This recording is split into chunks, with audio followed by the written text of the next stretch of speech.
enfants qui rient, des enfants qui chantent. Par le monde, des enfants connaissent la joie, connaissent l'amour.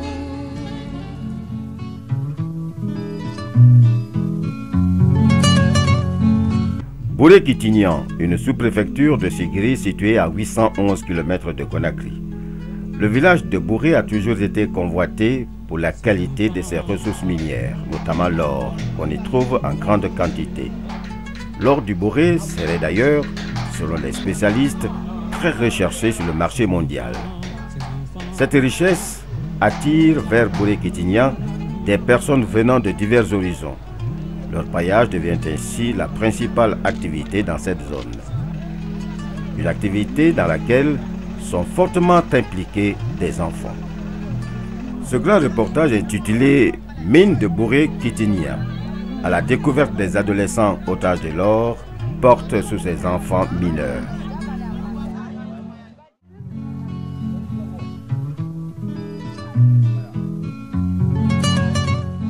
Il se réveille toujours à l'aube. Dans la rigueur de la chaleur ou du froid, il se rend à son lieu de travail.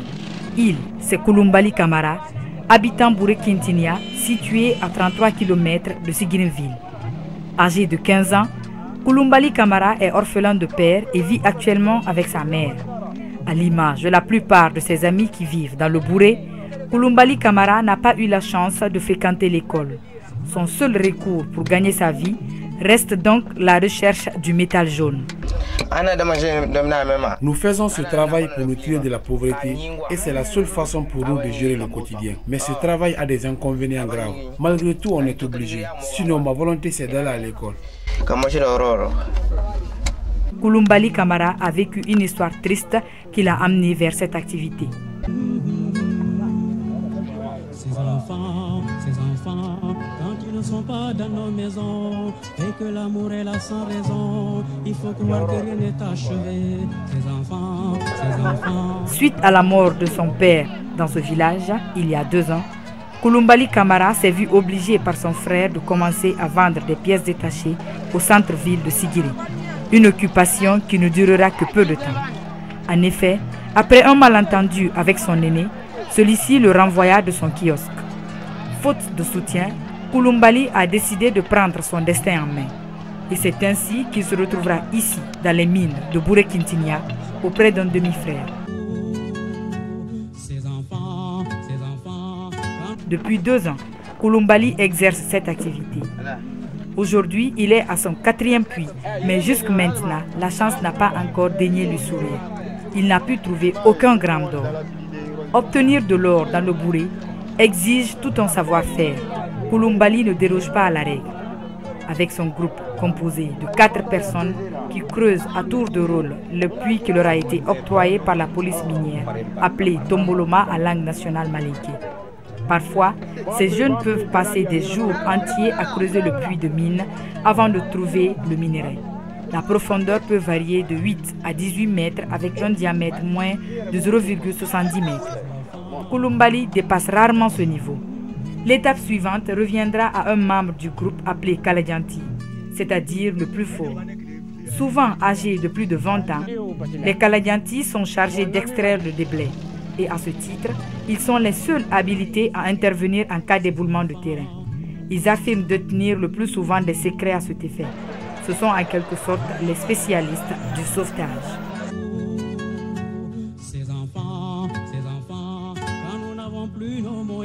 Koulimbali et ses camarades d'âge retirent le déblai ou encore le minerai pendant que les Kaladjanti creusent dans le tunnel. Ils se servent à cet effet d'un récipient attaché à une corde. Après chaque extraction de puits, Koulimbali et ses pairs, qui peuvent aussi être des filles, sont chargés de laver le minerai dans un puits perdu contenant de l'eau appelée danso en langue nationale malinké. Ce puits a une profondeur de 50 cm. Après quelques temps de lavage, les plus chanceux trouvent le métal précieux. Ce mercredi 14 mars 2012, Koulimbali a retrouvé le sourire. Il vient de trouver pour la première fois quelques grammes d'or. Il se dirige vers le balancier tranquillement assis sous une tente avec sa petite vitrine. Celui-là fera d'abord sécher le minerai sur des braises de feu avant de le peser. Cette fois, il arrive à trouver près d'1 gramme d'or. Cela équivaut à 200 000 francs guinéens, environ 34 $ US. Le gramme d'or étant vendu à 350 000 francs guinéens. La vieille mère de Koulibaly est toute heureuse de voir son fils enfin trouver quelques sous pour subvenir aux besoins quotidiens de la famille. Nous venons dans la mine pour gagner à manger. Comme partout en Afrique, Koulibaly cherche la baraka de sa mère. C'est la tradition dans le Bouré. À l'image de Koulibaly, plusieurs enfants se retrouvent dans cette situation. La pauvreté est leur compagne de tous les jours. L'exploitation artisanale de l'or est une activité séculaire, une information reçue des anciens. Koulibaly, lui, ne compte pas finir sa vie dans cette situation qui lui est difficile, contrairement à ses amis d'âge qui exercent la même activité dans le Bouré et qui s'y plaisent bien. J'ai quitté la famille pour les mines afin de gagner un peu de sous, mais je suis venu de mon plein gré. Ces enfants, quand ils ne sont pas dans nos maisons et que l'amour est là sans raison, il faut croire que rien n'est achevé. Ces enfants, quand ils ne font pas... Dans cette activité, les petites filles ne sont guère épargnées. Les pieds plongés dans de l'eau boueuse pendant des heures, Kankou Kamara, 11 ans, une calebasse en main, lave le minerai. Cette fillette, l'innocence dans le regard, affirme qu'elle exerce cette activité dans le seul but d'aider sa pauvre mère à subvenir aux besoins de la famille. Je viens chercher l'or ici pour nourrir ma famille, puisque ma mère est totalement démunie.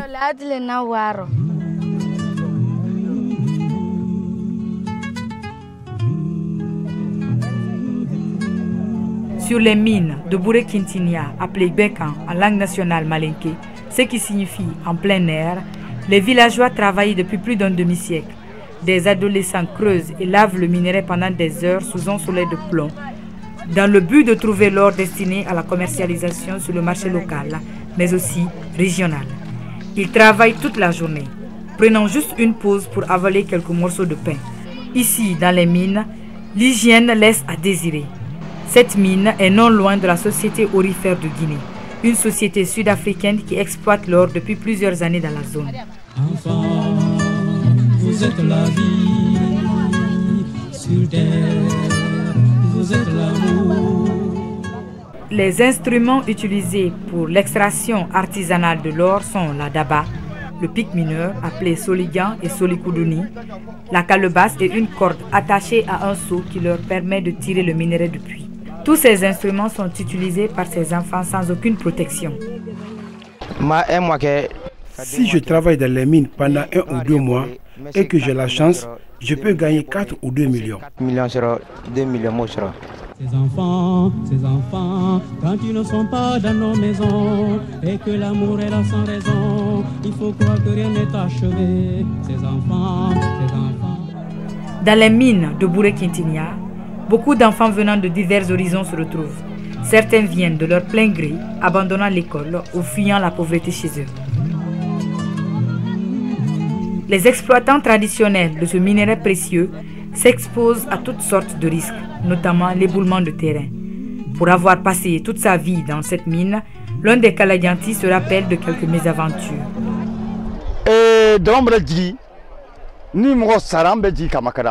Lorsqu'il y a éboulement entraînant la mort de 2 ou 3 personnes, nous faisons tout pour retirer les corps. Cependant, le transport de ces corps pour la ville pose problème.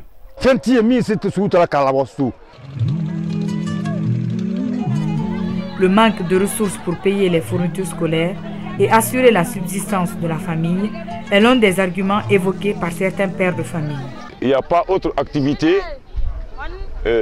à mener pour le moment pour satisfaire les besoins quotidiens, sauf la mine.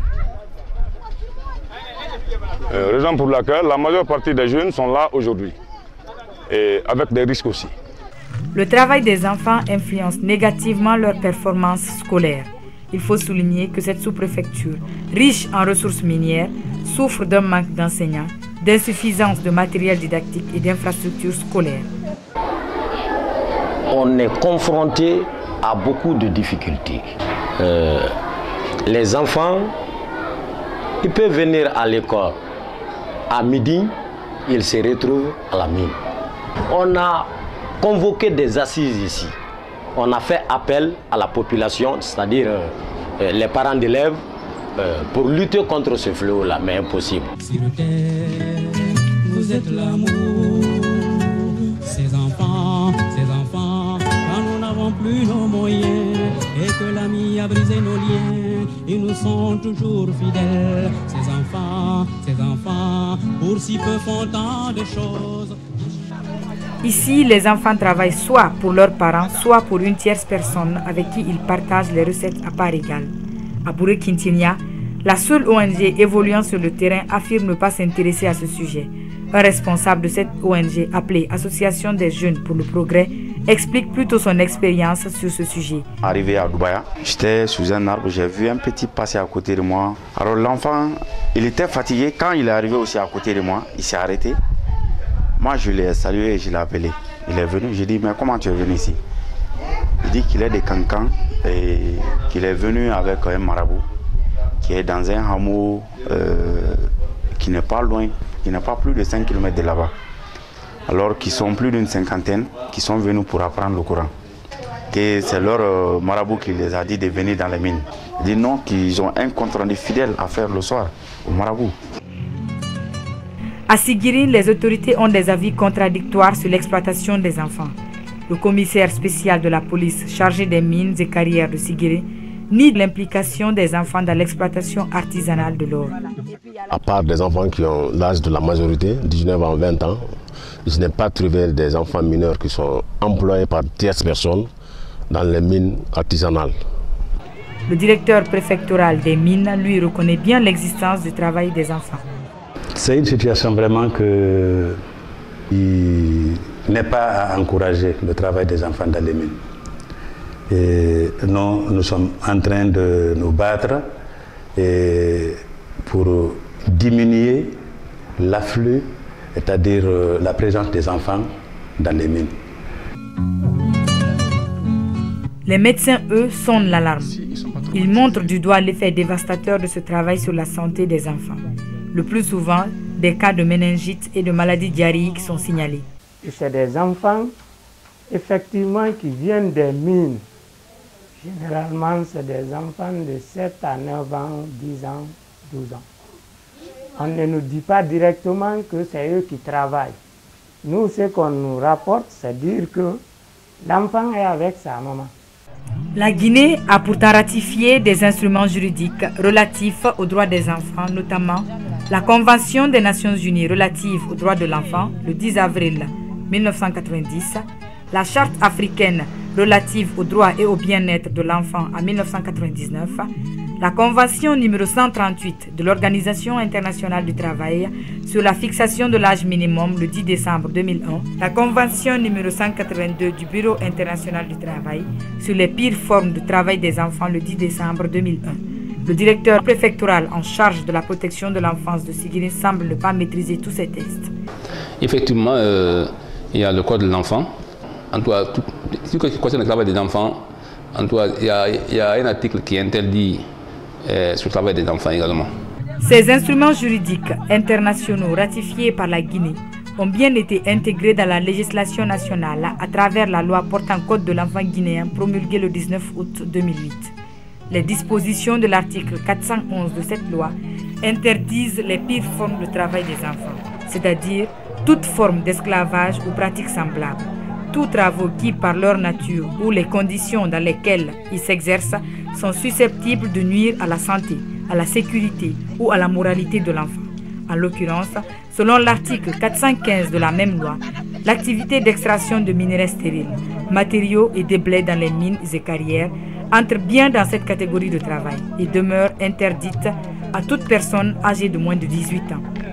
Le juge de paix de Sigiri indique n'avoir jamais traité ce genre de dossier. Je ne pense pas pour le moment qu'on ait reçu un cas de ce genre au tribunal ici depuis que nous sommes là. Puisque nous ne sommes pas sur le terrain, nous apprenons tout comme tout le monde et nous sommes tenus.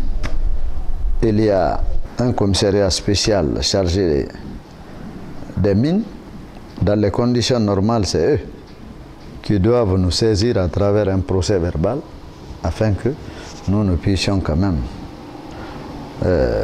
faire notre travail. Un des cadres du ministère du Travail et de la Fonction publique a participé à l'élaboration de l'enquête nationale sur le travail et la traite des enfants en Guinée en 2010. Le travail des enfants dans le bourré se fait au vu et au su des autorités préfectorales et sous-préfectorales. Je suis contre le travail des enfants. Donc sauver les enfants, c'est dans mes attributions. C'est ma conviction d'aider les enfants à ne pas être soumis à des traites. Alors mettre fin à cette façon de travail des enfants, ce n'est pas facile. Nous sommes confrontés à cette triste réalité. Et nous sommes en train de nous battre par tous les moyens pour endiguer ce mal. L'utilisation surtout des enfants et le plus souvent des mineurs dans les mines. Le constat est très amer, mais c'est une réalité. La Direction nationale de l'éducation préscolaire et de la protection de l'enfance affirme mener des actions pour réduire le nombre d'enfants qui y travaillent. En 2006, nous avons initié une étude spécifique sur le travail des enfants dans les mines et carrières.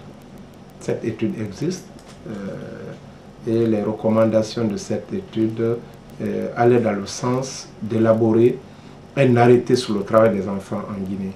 Donc l'arrêté sur le travail des enfants en Guinée, nous ne sommes pas ceux-là qui légifèrent sur les normes sur le travail en général en Guinée. Et c'est dans les normes de travail en général en Guinée que devraient se retrouver les normes sur le travail des enfants.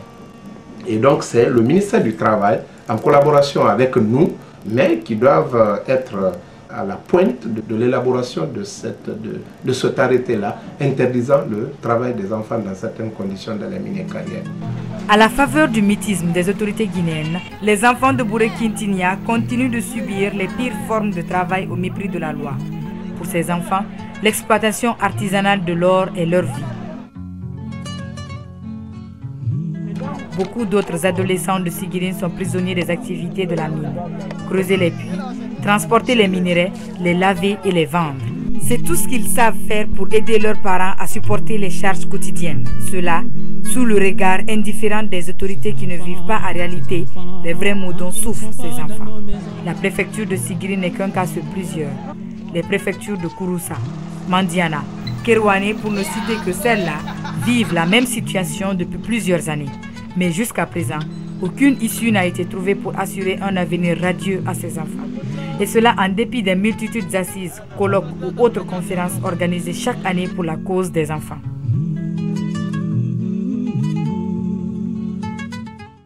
Mine de Bouré-Quintinia.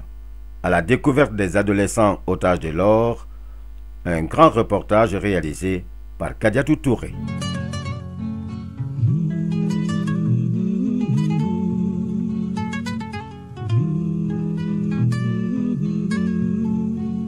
Ces enfants, quand ils ne sont pas dans nos maisons et que l'amour est là.